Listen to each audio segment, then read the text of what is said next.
Quelles sont les tendances en marketing B2B pour 2022? Dans cette vidéo, je vais vous partager ces tendances. Il y aura 5 tendances, on va dire macro et 5 tendances qui sont plus micro, donc plus sur des techniques.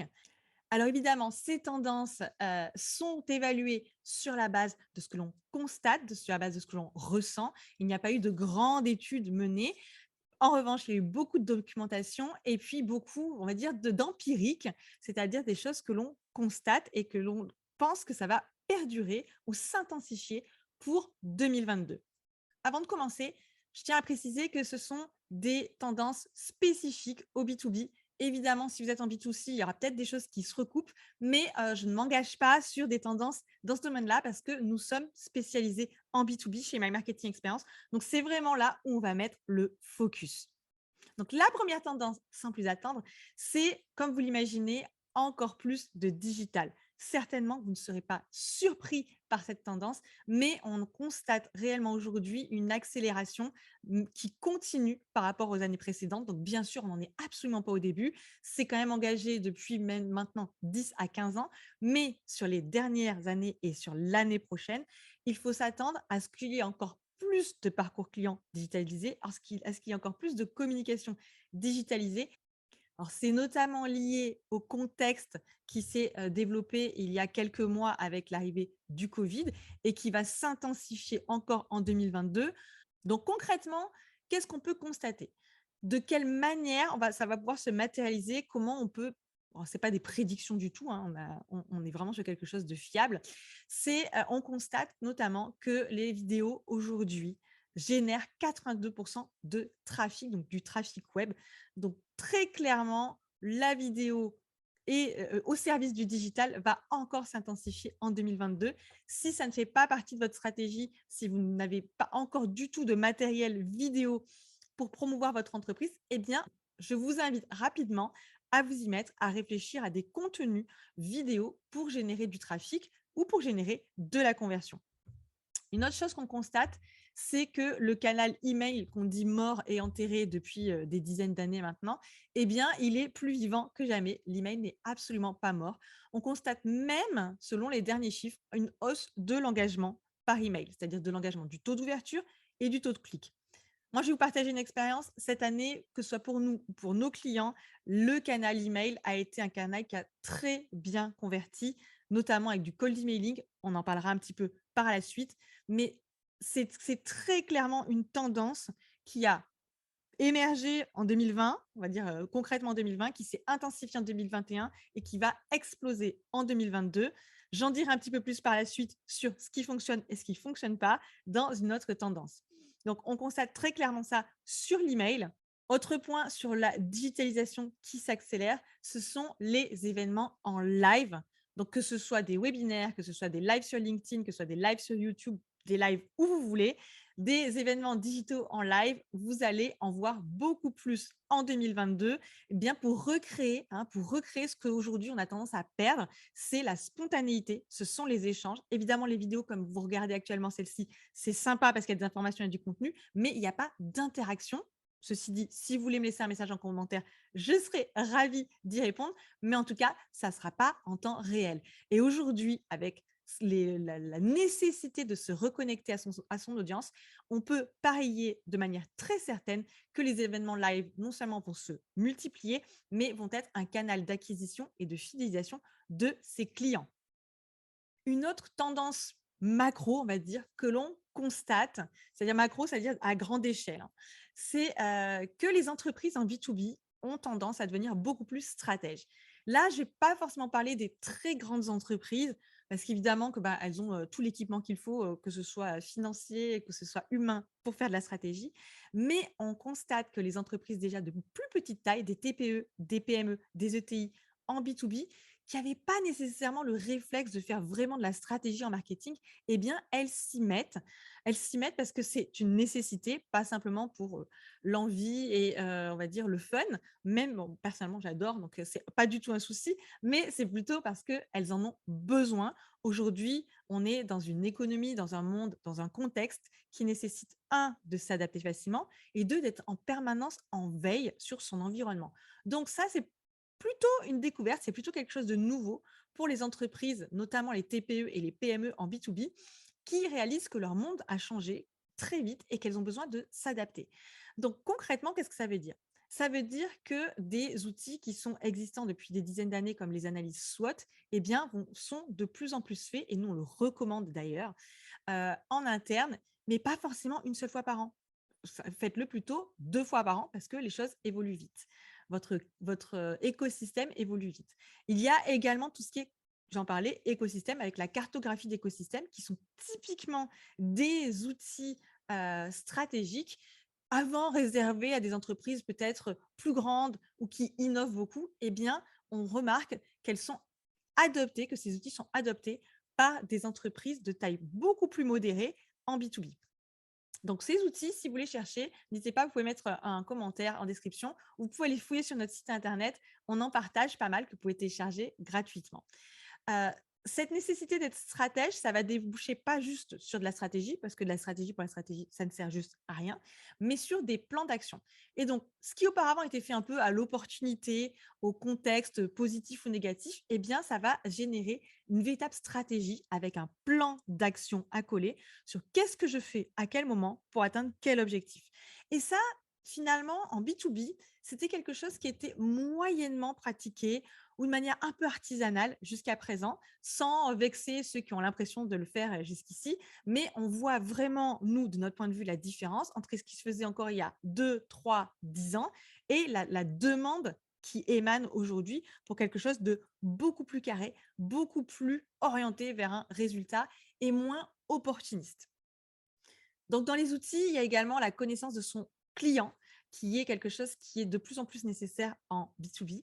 Et il y a ce que nous, on préconise, et on le préconise, et ça nous fait plaisir de voir que c'est de plus en plus d'actualité dans les entreprises, c'est un alignement entre le marketing et les ventes, le fameux smart marketing, contraction de sales marketing, et qui va permettre de rapprocher les équipes pour collecter beaucoup plus d'informations sur le marché et sur les clients pour générer des stratégies et des campagnes beaucoup plus ajustées, beaucoup plus rapides à mettre en place aussi. Puisqu'on a les informations directement à la source, eh bien, on va pouvoir exécuter plus facilement et plus efficacement.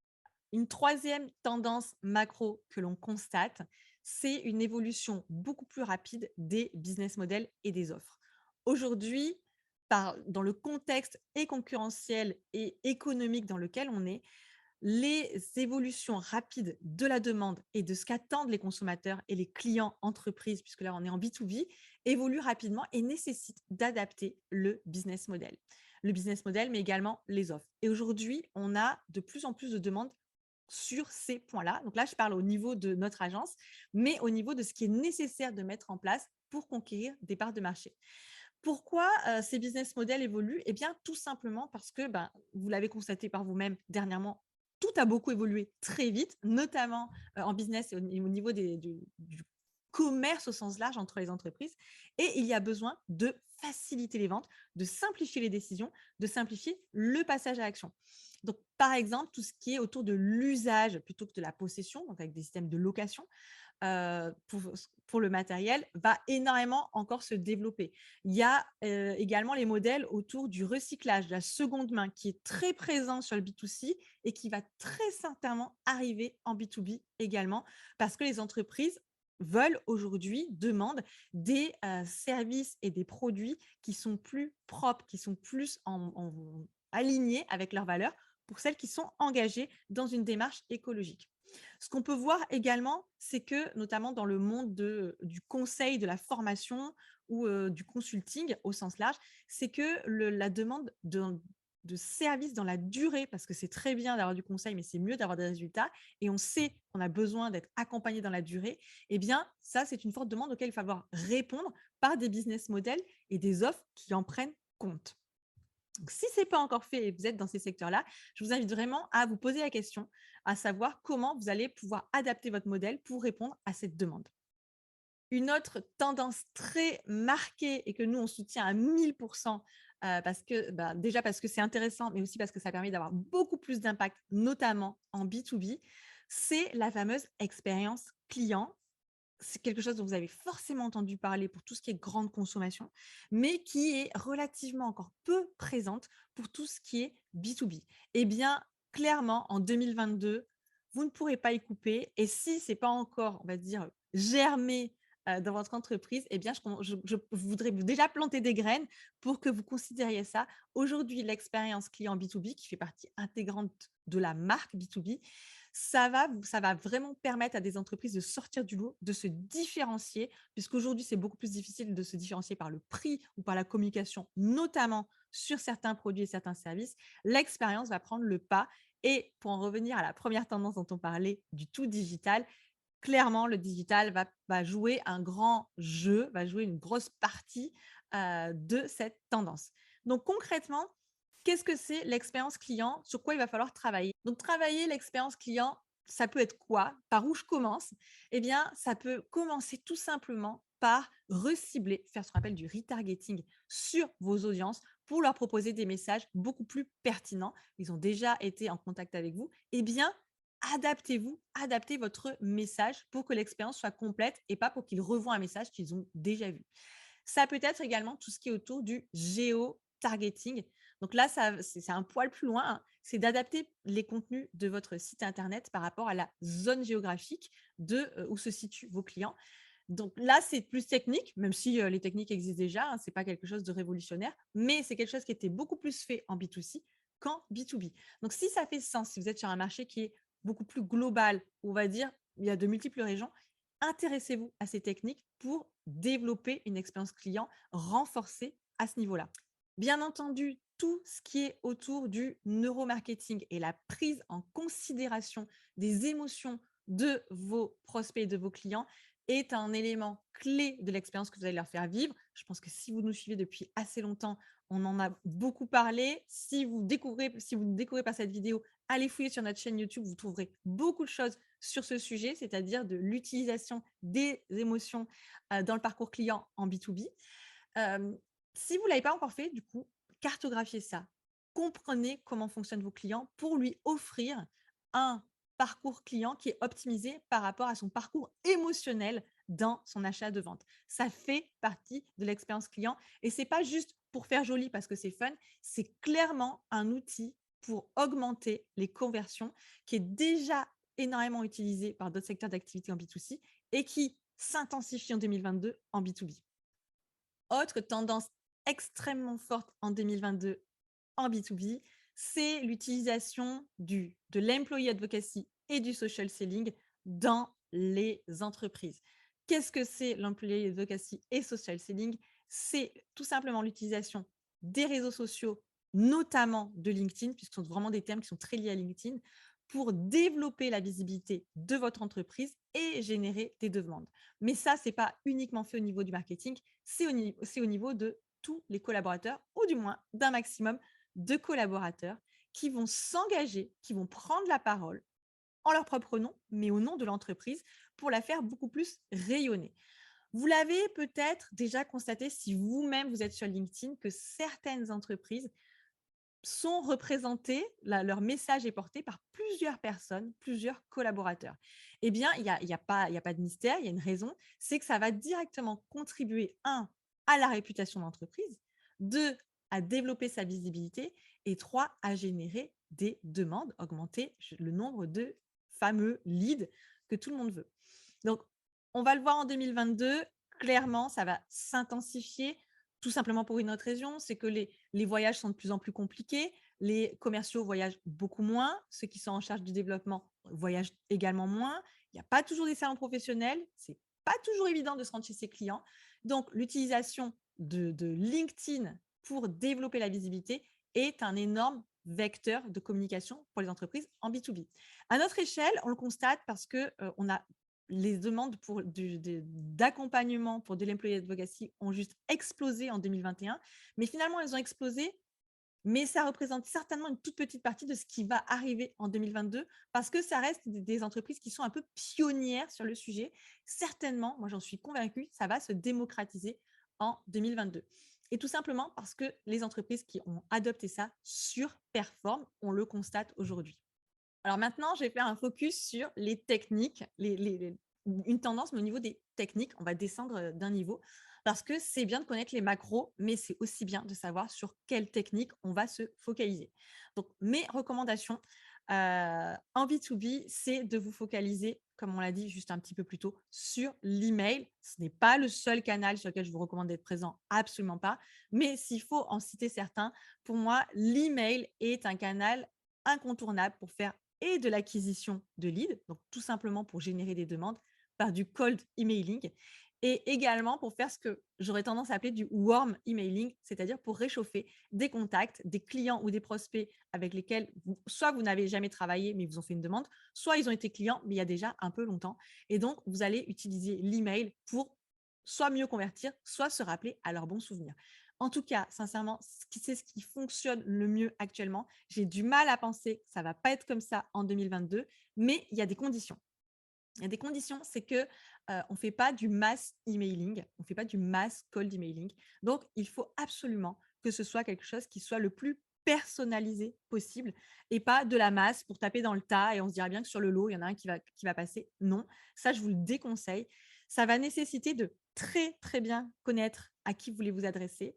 Quels sont vos arguments? Donc oui, il y a du travail avant, du travail de préparation et d'avoir des fichiers qui sont qualifiés, donc d'identifier les bons contacts, d'identifier leurs emails et après de leur adresser des emails qui sont optimisés pour déclencher une réaction. Donc, c'est du travail, c'est de la technique, mais aujourd'hui, c'est ce qui permet vraiment d'avoir le plus de résultats. Bon, je vous rassure, ça s'apprend ou ça se délègue, il n'y a pas de problème. Mais n'essayez pas d'aller dans la masse, de prendre votre fichier ou d'acheter des fichiers, pire, pour envoyer, parce que ça, clairement, je déconseille et vous serez déçus. Par contre, personnalisé et bien fait et contextualisé, ça va fonctionner. Donc, un peu plus loin après l'emailing, une autre tendance très, très forte en B2B, c'est l'automatisation. Mais moi, je vais ajouter l'automatisation humaine. Si vous vous intéressez à ces sujets-là, il y a déjà eu beaucoup de littérature et plus ou moins, aujourd'hui, on pourrait tout automatiser, obtenir des leads juste en appuyant sur un bouton. Méfiez-vous quand même, c'est tentant, j'aimerais beaucoup. Je ne peux pas vous dire que c'est la réalité. En tout cas, ce n'est pas ma réalité du tout. Ce n'est pas ce que je constate chez My Marketing Experience. Ce que je constate en revanche, c'est que oui, l'automatisation, ça aide, que ce soit en termes d'automatisation des emails, comme on parlait un petit peu plus tôt, ou d'automatisation des demandes de contact sur LinkedIn pour engager ensuite la conversation. Oui, ça fonctionne très bien. Évidemment, c'est toujours pareil, à condition d'avoir le bon message, à condition d'avoir la bonne approche et de s'adresser aux bonnes personnes, hein. Il y a des prérequis. Mais je vais ajouter humaine tout simplement parce que vous n'êtes pas tenu de tout automatiser de A à Z. On peut parfaitement automatiser les premiers échanges et après passer, on va dire, reprendre la parole, reprendre la main avec un être humain, donc en l'occurrence vous, pour échanger avec la personne et avoir des conversations. C'est pas parce qu'on est en 2022 et qu'aujourd'hui on peut tout automatiser qu'on va se dire bah, on peut se débarrasser des humains et ça va être gêné par une machine. On est en B2B, on est dans des relations qui sont principalement fondées sur de l'humain et sur de la confiance. Et aujourd'hui, en termes de conversation, si vous voulez aller vite, faites-le vous-même une fois que c'est accroché, que l'attention est accrochée. Si vous devez déléguer un robot, ça risque de prendre beaucoup plus de temps. Il va falloir de l'intelligence artificielle. Cette intelligence artificielle n'arrivera pas forcément au même niveau que la vôtre aussi rapidement. Donc, comme vous êtes probablement dans une TPE ou une PME, eh ben, faites simple, automatisez ce qui est automatisable et puis après, reprenez la main. Une autre tendance, alors je ne les ai pas comptées, j'aurais peut-être dû les compter, tant pis. Je les recompterai et je vous mettrai le titre avec le chiffre. Donc, une autre tendance qui est hyper forte, et je suis désolée, je risque d'en décevoir certains, c'est qu'aujourd'hui, les réseaux sociaux ne sont absolument plus une option en B2B. J'entends encore de temps en temps, mes clients ne sont pas sur les réseaux sociaux. Alors, je ne sais pas dans quel secteur d'activité en B2B vous êtes, mais il y a quand même fort à parier que la majorité de vos prospects et de vos clients y sont. Maintenant, ça ne veut pas dire que vous devez être absolument sur tous les réseaux sociaux, pas du tout, mais on dégage des tendances quand même. Si vous êtes en B2B, il y en a qui vont forcément mieux marcher que d'autres. Donc, les réseaux sociaux leaders en B2B, il y a le leader incontesté, c'est LinkedIn qui fonctionne très, très, très, très bien. On l'a constaté encore cette année, que ce soit pour My Marketing Experience ou pour nos clients, ça reste le réseau qui a le mieux converti. Vous avez également, c'est pas forcément intuitif, mais il semble fonctionner pour pas mal de personnes, c'est Instagram, notamment pour faire de la marque employeur. Instagram est excellent. Donc la marque employeur, je vous le rappelle, c'est pour diffuser une image, pour diffuser votre marque et attirer des talents, donc faire des bons recrutements. Mais c'est également tout à fait possible de générer des leads sur Instagram dans certains secteurs et certains produits. Je ne dis pas que c'est quelque chose qui doit être adopté par toutes les entreprises. Twitter également, il est plus médiatique, il est plus spécial. Moi, c'est pas forcément un réseau que j'aime beaucoup, mais je peux pas l'ignorer non plus. En revanche, un réseau, si on l'appelle réseau social, YouTube a très bien fonctionné pour nous cette année, a très bien fonctionné pour beaucoup de gens avec lesquels je parle en B2B. Donc, si vous produisez du contenu, YouTube n'est pas à écarter du tout. C'est un réseau qui est le deuxième réseau le plus utilisé. Après Google, c'est ce qui est le plus utilisé pour faire des recherches. Donc, vous pouvez absolument miser sur YouTube si vous êtes en B2B et si vous produisez du contenu de qualité. Également, il y a un réseau, on a fait un récent podcast sur le sujet, c'est TikTok. Alors, je ne l'utilise pas, mais selon beaucoup de spécialistes en marketing digital et en marketing des réseaux sociaux, TikTok va probablement exploser en B2B en 2022. Donc voilà, si ça vous intéresse, on a un podcast sur le sujet. Je vous mettrai le lien en commentaire. Comme ça vous permettra d'explorer et d'aller plus loin. En tout cas, ce qui est sûr, c'est que sur les contenus, les formats qui vont continuer de plaire en 2022, il y a la vidéo, on en a parlé. Donc, produisez des vidéos si vous avez cette possibilité. Il y a également tout ce qui est live, on en a parlé. Donc là, je fais juste un résumé de ce qui s'est dit et les formats qui sont verticaux parce qu'aujourd'hui, les consultations, le trafic web est surtout porté par le mobile, par les connexions sur les téléphones portables. Donc forcément, en format vertical, c'est beaucoup plus adapté pour visionner sur un téléphone. Et enfin, une dernière tendance dont je voulais vous parler, c'est une tendance qui est également très développée en B2C et qui émerge, qui arrive en B2B. On n'est jamais très, très innovant, hein. On a tendance à aller regarder ce qui se passe en B2C et à l'adopter et l'adapter en B2B. Eh bien, cette tendance, c'est le co-marketing. Donc, vous l'avez peut-être entendu sous le terme de co-branding, de partenariat. Ce sont juste des dérivés du co-marketing qui est un terme beaucoup plus englobant pour des collaborations entre entreprises pour s'apporter mutuellement de la visibilité et des bénéfices en termes de lead, en termes de notoriété, en termes de pénétration d'un marché. Donc, typiquement, le co-marketing, c'est un outil fabuleux si on ne veut pas dépenser des millions ou des milliers, tout simplement, en publicité. On cherche un partenaire, on cherche une entreprise avec laquelle faire une action. On a également un podcast sur le sujet du co-marketing. Si ça vous intéresse, je le mettrai également en description. Comme ça, je ne vous refais pas tout le topo. Mais ce qui est intéressant, c'est que vous allez pouvoir soit vous adresser à une nouvelle audience, soit vous adresser à votre audience actuelle, mais avec un message différent qui va pouvoir lui apporter de la valeur. Et vous allez pouvoir vous positionner et positionner votre entreprise comme une entreprise au service de son audience et de ses clients. Donc, c'est hyper intéressant parce qu'il y a plein mais vraiment plein de possibilités de collaboration qui sont souvent complètement inexploitées, sous-exploitées ou ignorées en B2B. Donc, vous pouvez largement vous questionner pour 2022 pour vous dire est-ce que ça peut valoir le coup pour moi de faire un webinaire, par exemple, tout simplement. Un webinaire, avec une autre entreprise, c'est une action de co-marketing. Donc voilà, un résumé rapide des tendances pour 2022. Vous allez trouver plein de références en description pour aller plus loin sur les sujets qui vous intéressent. Je voulais que ça reste quelque chose de concis. J'espère que j'ai tenu bon. Si vous avez des questions, vous pouvez les mettre en commentaire. N'hésitez pas à partager ce qui, pour vous, sont des tendances dominantes pour 2022. Ça pourrait être aussi quelque chose qui a beaucoup de valeur pour les autres personnes qui regardent la vidéo. Merci beaucoup.